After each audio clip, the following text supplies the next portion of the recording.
Welcome back to our series on Sanchoniathon, where we delve into the fascinating world of ancient mythology and divine genealogy.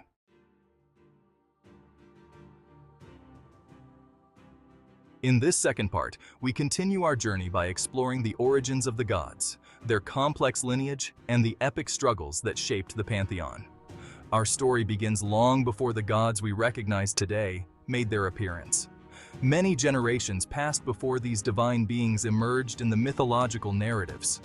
Unlike the abrupt creation myths found in some cultures, the gods in these traditions were born from the lineage of mortals, emphasizing a deep and inherent connection between the human and divine realms. This gradual emergence highlights the belief that the divine is not an external force, but something deeply rooted in the very fabric of human history.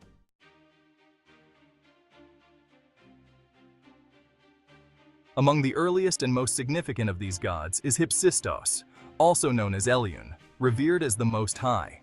Hypsistos, much like the Abrahamic Elyon, stands at the pinnacle of divine authority. The title Most High is not just a designation of power, but also a reflection of the supreme position that Hypsistos occupies within the divine hierarchy. The Abrahamic Elyon, often equated with God in the Hebrew Bible, shares this concept of supreme authority. Elyon is used in the context of God being above all other gods, much like Hypsistos in the ancient Mediterranean world. This parallel illustrates how different cultures and religions shared a common understanding of a supreme being who reigns over all.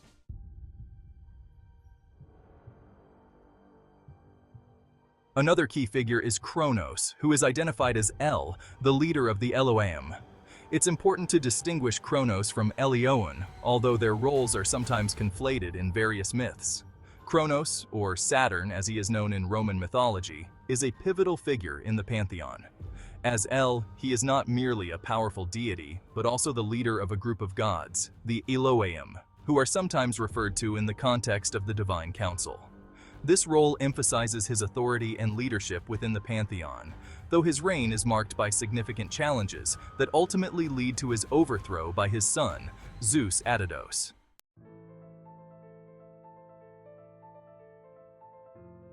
To fully grasp the divine hierarchy, we must delve into the genealogy of these gods. At the apex is Hypsistos, the Most High. From him descends Cronos, the personification of the sky, who governs the cosmos and brings order to the universe.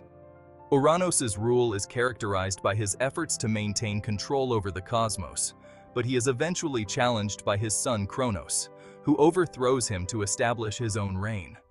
This overthrow is symbolic of the inevitable cycle of power, where the younger generation rises to challenge the old.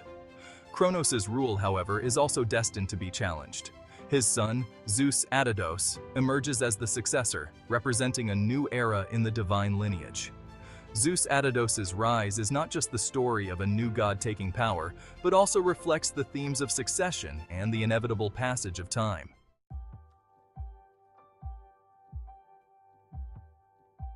Zeus Adados is a particularly interesting figure.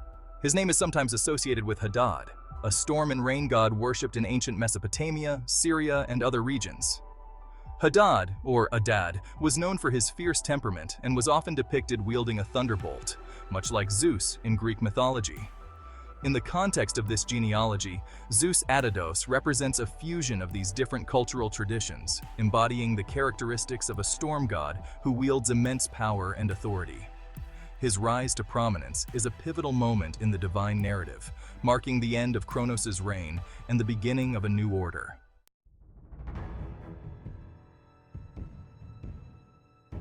The narrative of the gods is rich with conflicts and power struggles. The relationships among Cronos, Pontus, Cronos, and Zeus Adados are marked by intense quarrels that define much of their mythology.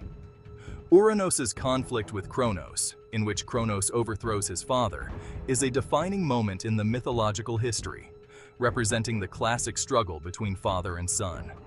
Pontus, the ancient god of the sea, adds another layer of complexity, with his interactions with the other gods, symbolizing the chaotic and unpredictable nature of the sea.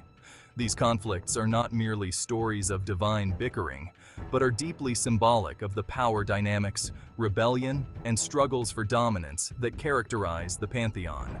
Amidst these conflicts, Zeus Adados rises to power, marking a crucial turning point in the divine order. As the son of Cronos, Zeus Adados represents the new generation of gods, heralding a new era that contrasts with the rule of his predecessors. His ascension is more than just a tale of victory. It symbolizes the inevitable generational shift and the continuity of the divine lineage. Zeus Adados' role is central to the ongoing evolution of the pantheon, influencing both the divine and mortal realms with his powerful presence.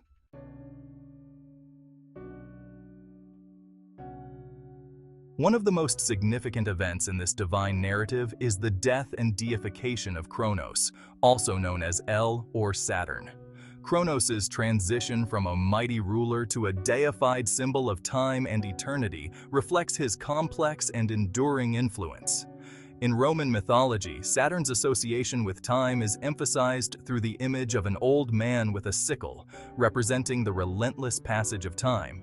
The deification of Cronos marks a transformation, where his legacy continues to resonate throughout both the divine and mortal realms, embodying the cyclical nature of life, death, and rebirth.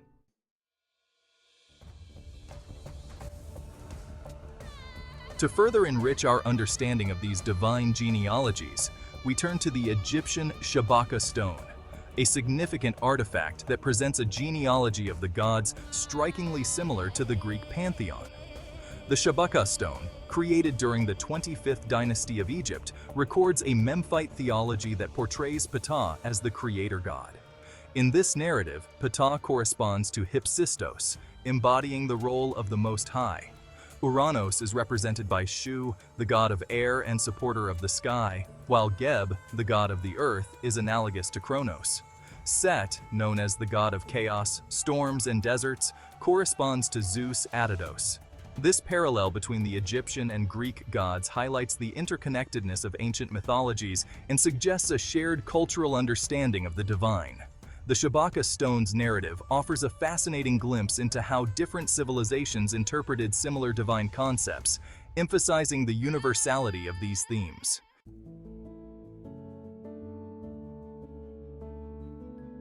Thank you for joining us on this exploration of divine genealogy and mythological conflicts.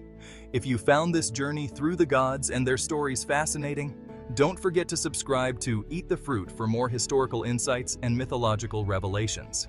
Until next time, keep exploring and stay curious.